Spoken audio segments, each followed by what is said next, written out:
श्री सच्चिदानंद सद्गुरु साईनाथ महाराज की जय।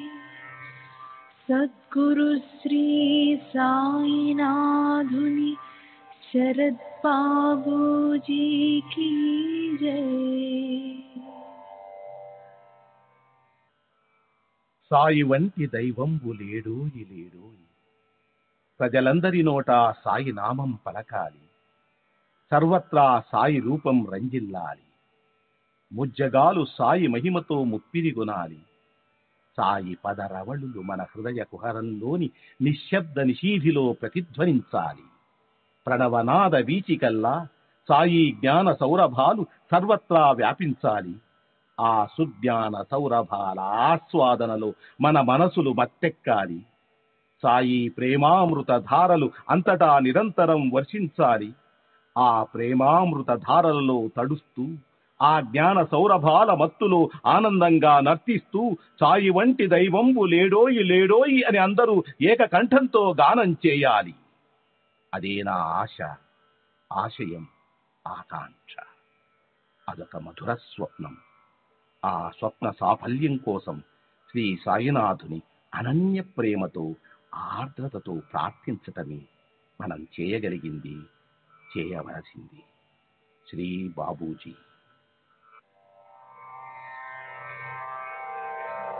श्री सच्चिदानंद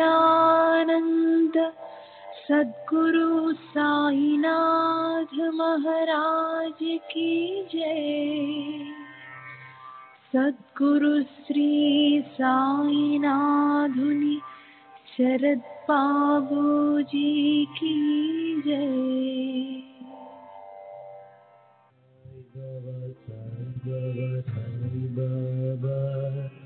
साई बाबा साई बाबा साई बाबा